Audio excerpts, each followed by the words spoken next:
And now the conclusion of episode 10. Comrades, he didn't want nothing for himself. 1, 2, 1. Hey, hey, tune in today to the Dwight Williams Show. We'll meet Bill, Robert, and One-Eyed John before we go. So gather around your TV and call your friends and let them know to spend this next half hour with the Dwight Williams Show.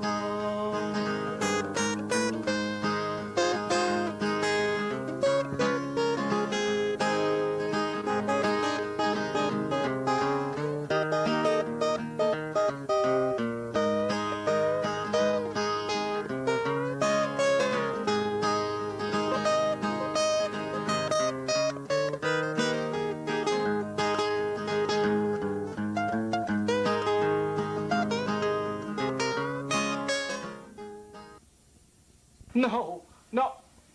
Wait a minute. I was in Times Square when Charlie McCarthy did what? Yeah, John, that's how I heard it. I heard you were right beside him as you all marched into Times Square. I also heard you were beside Charlie McCarthy when he incited the riot over at the Knickerbocker Theater. Charlie McCarthy incited the riot? Let me tell you something there, pal. Charlie McCarthy isn't even able to incite a bowel movement, you know what I mean? Hey, yes, I'm Little John, and I was there at the Battle of the Knickerbocker Theater. Let me tell you what really happened. The night before the battle, we all walked out, all of us puppets. Every variety and vaudeville house in Manhattan was shut down. Lights were out. We shut them all down. The next day, we held a big meeting. All the different puppets elected their representatives. I represented the ventriloquist puppets, and my old friend Howdy Doody, my dear old friend who I had dinner with many times, Howdy Doody represented the marionettes, and our old pal Kukla represented the hand puppets. The other disciplines of puppets sent their own representatives. We decided that we were going to strike, and we were going to picket the Knickerbocker Theater because it was the largest one in town. And we were going to meet down at Times Square, 7 o'clock sharp. 7 o'clock rolls around, and we're down in Times Square, but hey, there's no marionettes. I'm looking around, I say, and my old friend Mortimer Schnurd was standing next to me. I said, Mortimer, have you seen the marionettes? He said, oh, no, John, I hadn't seen them at all. So nobody had seen the marionettes. We decided that, well, they were going to meet us there. So we began our noisy march down up Broadway. Yeah, we left Times Square, going up Broadway there, right? So we round the corner to the Knickerbocker Theater, and we knew that the police would be waiting on us. And there were the police all lined up in front of the theater, and we knew that the theater owners would hire some goons, and there they were all lined up. But in front of the goons, to our surprise, there they were, the marionettes. They had crossed the picket line before we even formed it. They sold out, and they were working for the theater owners against us. The whole movement was in danger of falling apart due to those scab marionettes. Marionettes. Marionettes. So, we stood there just in shock and disbelief that the marionettes would go out against their own kind. And I yelled out, come on guys, come on you marionettes, come back over to us. We'll get this strike settled soon enough and we'll all be happy. And Howdy Doody stepped out and said, no, John, we're not going to. We got our pay raise, plus we're going to get new strings, too. And all the marionettes began to laugh, and the goons laughed. And I turned around. I could see the hurt and disappointment in the eyes of my fellow puppets. And the anger was welling up. You don't want to mess with a mad puppet. And I knew I had to get these guys moving or something bad would happen. So I turned around and yelled loudly, okay, boys, it's our right to picket. Let's go. We took about 3 steps, and then it happened. A shot rang out, and that's when Lucky Eddie bought it. You were there when Lucky Eddie got hit? Yeah, I was there. Lucky Eddie was standing right next to me. I bent down and picked him up, held him in my arms. I was covered from head to toe in sawdust and wood chips. And he reached up and grabbed my lapel and he said, John! John! I said, what, Eddie? He said, boy, is my wife fat.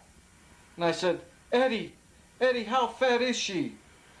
And Eddie said, "She's so fat that when she sits around the house, she sits around the house." And he was gone. Man.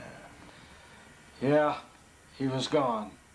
I laid him gently down on the street. Nobody was moving or saying a word. It was completely silent.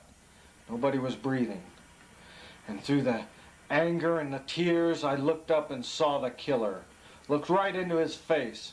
He was standing there still holding the pistol, smoke pouring out of the end, with a maniacal little grin on his face, the same grin he wears today. The killer was Howdy Doody. Howdy Doody? Howdy Doody? Hey kids, what time is it? Didn't they arrest him? No, they didn't arrest him. He was in with the theater owners. In fact, it was 25 years before the union finally forced Congress to have some labor relations committee hearings about the battle. But by then, oh howdy doody, he was the biggest star on television. They weren't about to arrest him then. The police didn't stop him? You see, the scab marionettes were with the theater owners who were owned by the mob who ran City Hall, who controlled the police. Capiche? No. Why am I not surprised? Well, everybody just stood there in stunned silence. Then all of a sudden, Howdy Doody threw down the pistol and took off running, disappeared into the crowd. I turned around and looked at my guys, and they were all standing there looking like scared jackrabbits. I thought they were going to bolt and run any second. I had to do something quick, so I jumped up on top of a mailbox and yelled out, "Comrades, he didn't want nothing for himself. Lucky Eddie did this for you. He did this for you so you could have $10 a week and a can of wood wax and a dry place to sleep. Lucky Eddie did this for you. Now it's our turn to finish it for him." And all the puppets turned and looked at the police and the goons and just started moving forward, not saying a word. Some of the marionettes took off running because they knew what trouble they were in for, but we kept coming. Pretty soon somebody threw a rock, another threw a brick, and then the fight was on. The marionettes waded right into us, and we were knocking their heads left and right.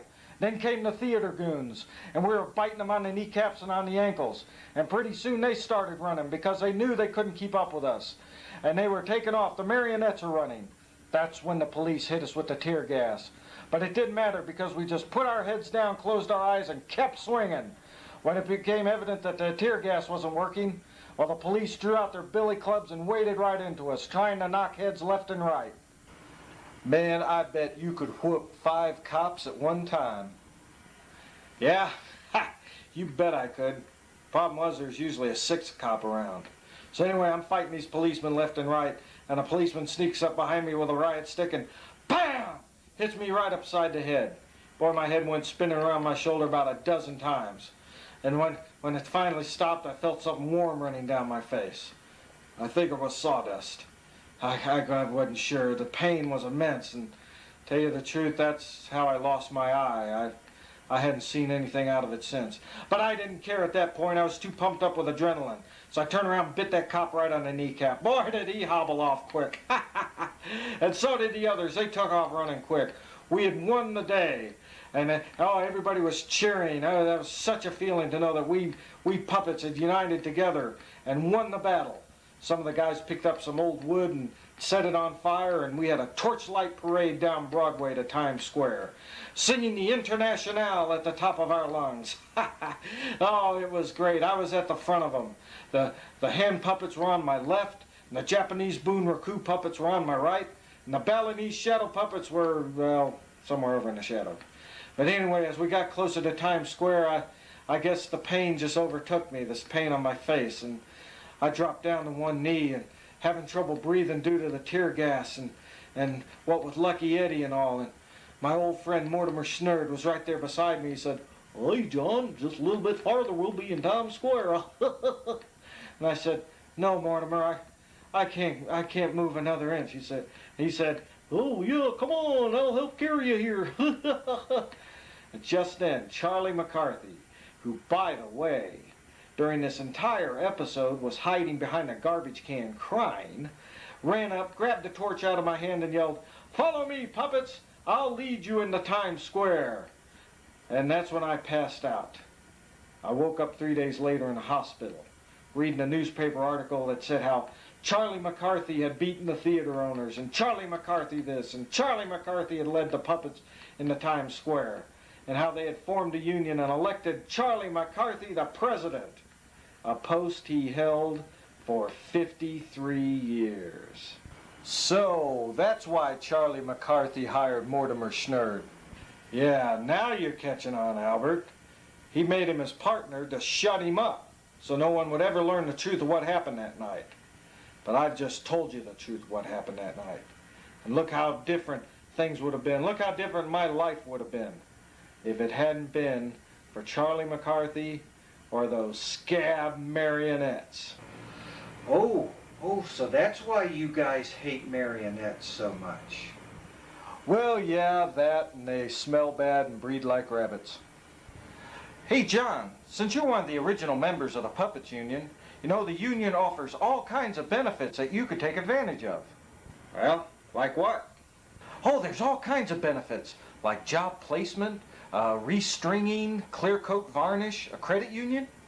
Well, now that you mention it, I do remember at one time I had an account at the credit union, but tell you the truth, I can't remember if I closed that thing out or not. Well, let me take a look at my list here, see if I still show you as a member. Let's see. Say, wouldn't it be great if you had some money? Well, if I still do have an account, it's not going to be much. I opened it a long time ago, and money was hard to come by then, and I'd only deposit like $5 a month in the beginning. John Little. Why, yes, here it is. It still shows an active account. I tell you what, show me where the telephone is. I'll call in and get you a current balance. Well, what do you know? I never closed that account. I've forgotten all about it. I was one of the first puppets to sign up at the credit union. That was about 1934 or 35 or so, and I just put a little away each month. But heck, I haven't put anything in there in 30 years, so it can't be any more than a couple $100. Well, you better buy me a steak dinner. Oh, you bet I will, Albert. I'll tell you what, we'll go over to the Worthington Hotel and rent us a couple of rooms so we can have a nice place to stay at night, and we'll eat in some nice restaurants, and, well, we can be kings for one day at least. Well, according to the computer, your current balance is $510. Hey, $510. Hey, that's a whole lot better than nothing. Well, that's more than I was expecting. Imagine that. I've now got $510. No, John, you don't understand. The puppet portfolio is one of the best managed on all of Wall Street. Your current balance is $510,000.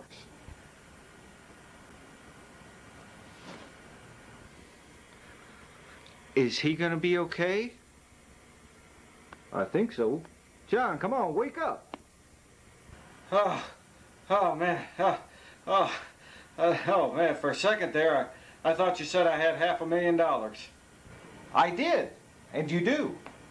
Then what in the hell am I doing living underneath a bridge? Why, John, you can live anywhere you want to, and if you manage your money right, well, you'll never have to panhandle down at the bus station again. Tell you what you need, John. You need a good, solid trust fund, and I know just how to set it up. Let's go over to my office. You can sign a very simple power of attorney, and I'll manage it for you. And hey, since you're such a good friend of mine, I'm only going to charge you for expenses. That sounds great. Hey, I'll sign anything to get my money. How about it, Albert? This is the break we've been looking for. We're going to live like kings for the rest of our lives. I wish you had remembered that bank account sooner. It was cold this past winter. I tell you what, Albert can come along with us, and when we're done with the business at the office, well, then we'll go over to the Fort Worth Club, have us a huge steak dinner, all the drinks you can handle, and I'll explain to you some more investment options. Yeah, that sounds like a good expense. I tell you what, we can all ride over in my brand new Mercedes. You can't drive a car. You're a wooden puppet. Hey, I'm a lawyer. I can do any damn thing I want. Come on, guys, let's go. Bye, guys. Have fun. All right, Robert, I'm back. I'm calmed down a little bit here. Say, where are the puppets? They left. Oh, Bill, guess what? John is a real famous puppet, and he's worth $500,000. Now, Robert, what have we told you about One-Eyed John and his storytelling? Yeah, I left something here. Oh, Bill, you're back. I'll tell you what, Bill, I've got a little bit of influence with this lawyer. He and I get along pretty well, so I'll see what I can do to get him off your back. I don't think it should be any problems. Don't worry about it, okay? Yeah, right, John. I'm sure you can pull some strings. Hey, now, that's not funny. Oh, one other thing here. Say, Bill, why don't you buy me a drink? No, John, I've got to call my attorney about this restraining order, and then I've just got to figure out what to do, okay? Look, I said I could handle the lawyer, okay? So don't worry about it. Besides, no one watches this show anyway. Come on, buy me a drink. No, John, I've got a lot to do right now. Plus, I've got to take Robert home also. I just can't. Look, Robert can go fend for himself, all right? You got to worry about me. I'm your best pal. Come on, buy me a drink. No, John, I'm not going to buy you a drink. Damn. Ah!